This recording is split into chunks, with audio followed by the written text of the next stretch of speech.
Lo creas o no, hubo una ocasión en la que Israel y Estados Unidos se unieron para boicotear la economía mexicana, generando como consecuencia pérdidas millonarias para el país. La razón, un voto de México en las Naciones Unidas. Acompáñame a conocer esta triste historia. Volvamos el tiempo a la época de la posguerra. El mundo entonces estaba notoriamente dividido. Por un lado, los capitalistas del primer mundo, liderados por Estados Unidos. Por otro, los países con ideología socialista, liderados por la gigantesca Unión Soviética, conocidos como Segundo Mundo. Y había un tercer grupo más, que trataba de no apoyar a ningún grupo en particular, los países no alineados o países tercermundistas, que carecían de líder. Fue en esta carencia de liderazgo que el entonces presidente mexicano, Luis Echeverría, vio una oportunidad que no podía dejar escapar: convertirse en el cabecilla del tercer mundo y fungir como un importante intermediario. Su verdadero fin era convertirse en secretario general de la ONU y ganar el Premio Nobel de la Paz. El tercer mundo estaba compuesto por casi toda América Latina, en donde consideraba que su liderato estaba ya asegurado, por lo que el siguiente paso más importante era ganarse la simpatía del mundo árabe, una potencia en auge debido al petróleo. En 1975, Echeverría inició una gira por 14 naciones del tercer mundo, entre ellas Egipto, Jordania, Irán, otras de África, el Caribe, Palestina, y añadió como extra, en último lugar, Israel. El 5 de agosto de 1975, Echeverría se entrevistó en Alejandría, Egipto, con Yasser Arafat, el padre de Palestina, que entonces fungía como jefe del Comité Ejecutivo de la Organización para la Liberación de Palestina, UOLP, por sus siglas, donde acordó la apertura en nuestro país de una oficina de información de la OLP. Claro que entonces la información estaba estrictamente controlada, pero por una revista de la propia Secretaría de Relaciones Exteriores podemos saber lo que se habló. Las palabras de Echeverría ante el padre de Palestina fueron: ahora con mayor información, después de haber hablado ampliamente con el señor Arafat, apoyo el reconocimiento de los derechos nacionales de Palestina, la devolución de los territorios ilegalmente ocupados por Israel y el cumplimiento de las determinaciones de las Naciones Unidas. Y esto lo vamos a decir en Israel dentro de unas horas, y yo lo haré. Desde luego, porque es una experiencia para Latinoamérica esta gira, para que cada país tenga mayor información y mayores elementos de juicio para adoptar una posición. Incluso comparó la situación palestina con la de México, al haber sufrido constantes intervenciones extranjeras y pérdidas territoriales. Cuando Echeverría llegó a Israel fue recibido con frialdad y las reuniones fueron tensas, lo que pudo definir su opinión a favor del mundo árabe. El mundo árabe había intentado anteriormente expulsar o suspender a Israel de la ONU, pero al no conseguirlo, los países árabes se dedicaron a desacreditar al sionismo, la política que impulsa el establecimiento de un Estado judío en la Tierra Prometida.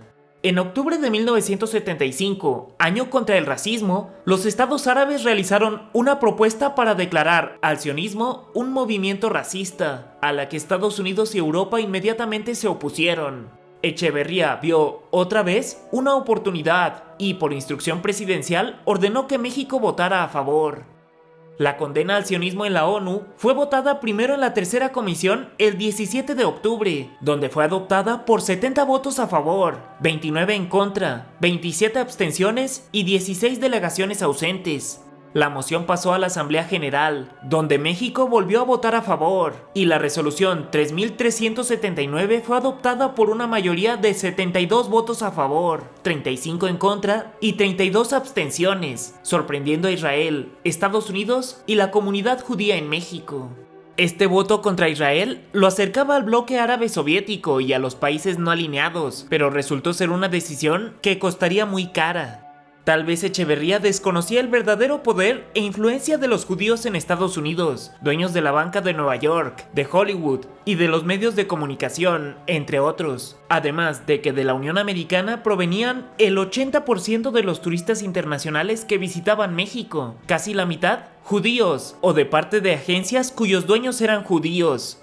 Tras conocerse la votación, la comunidad judía de los Estados Unidos declaró de inmediato un boicot turístico y económico contra México por su actitud antisemita y anti-israelí, cancelándose miles de vuelos y reservaciones, a la vez que hubo un desplome en la inversión extranjera directa en México.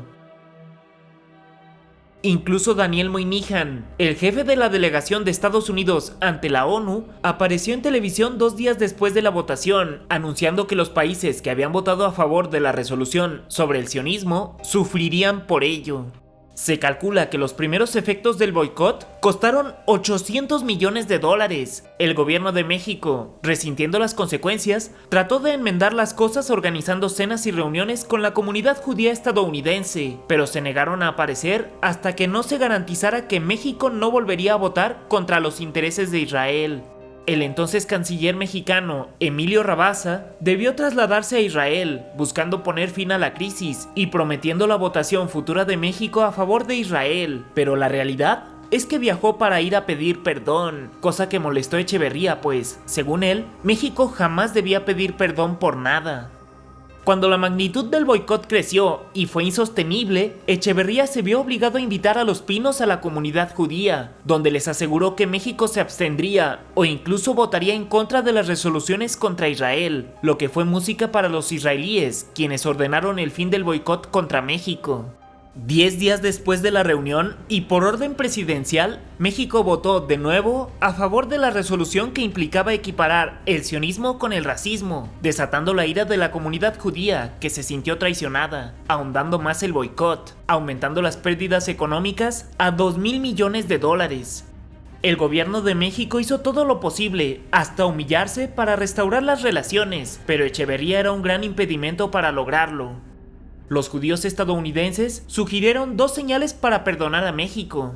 1. Que el presidente les mandara una carta afirmando que lo que les había dicho en México seguía siendo su punto de vista. Y 2. Que el delegado de México en la ONU, Aída González Martínez, renunciaría a su puesto, como una señal de que el presidente Echeverría desautorizaba su votación.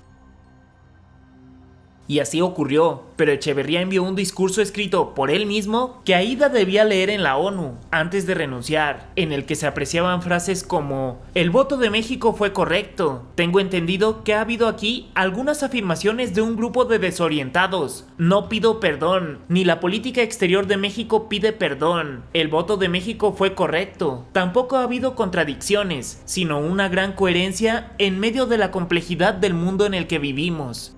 Cabe mencionar que el discurso no fue leído por Aída, que lo consideró inapropiado. Afortunadamente, el sexenio de Echeverría llegaba a su ocaso y su poder se agotaba. Aída no fue despedida, pero Emilio Rabasa, quien había ido a humillarse a Israel pidiendo perdón, fue despedido por Echeverría una semana después. En una reunión de la UNESCO en París, México se rehusó a apoyar otra resolución que incluía referencias a la resolución que equiparaba al sionismo con el racismo. De igual forma, en una junta en Montreal, Canadá, México se abstuvo en una resolución que atacaba al sionismo, siendo México el único de los 72 países votantes a favor que rectificó su voto. El 27 de enero de 1976, el rabino Alexander Schindler, importante figura judía en Estados Unidos, anunció la normalización de las relaciones entre los judíos de Estados Unidos y México, terminando oficialmente el boicot en febrero de 1976, pero la recuperación fue lenta, de tal forma que para octubre del mismo año todavía se sentía su impacto. El voto en la ONU a favor de la comunidad árabe pasó desapercibido para todos los países tercermundistas y no mejoró la imagen de México en aquellas naciones, por lo que se podría decir que fue completamente inútil y solo involucró pérdidas millonarias para el país. Echeverría no se convirtió en el líder del tercer mundo, ni en secretario general de la ONU, y mucho menos ganó el Premio Nobel de la Paz. De hecho, hoy solo es recordado por estar detrás de la represión estudiantil de 1968, el halconazo, y ser el artífice de la Guerra Sucia, del que tenemos un excelente video que te recomiendo ver, por lo que su figura pasó al basurero de la historia. No obstante, quedan algunas preguntas interesantes. ¿Por qué hasta el día de hoy México no reconoce a Palestina? ¿Habrá intereses evitando que esto ocurra? ¿México es de verdad un país independiente y soberano? Finalmente, la última opinión la tienes tú, así que, ¿qué piensas al respecto? Para mí, Watchers, yo soy Snooty Aaron y tenemos una cita todos los martes, jueves y domingos a las 8 p.m. en este canal, así que no lo olvides, suscríbete y activa la campanita. En esta sección donde pocos llegan, encontrarás todas las fuentes, créditos y referencias, por si gustas checar alguno.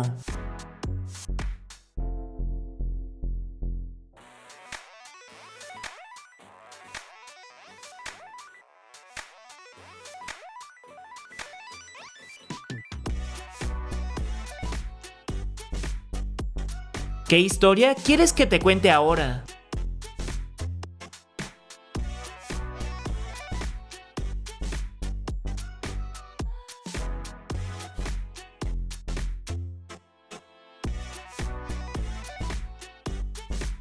Hasta la próxima.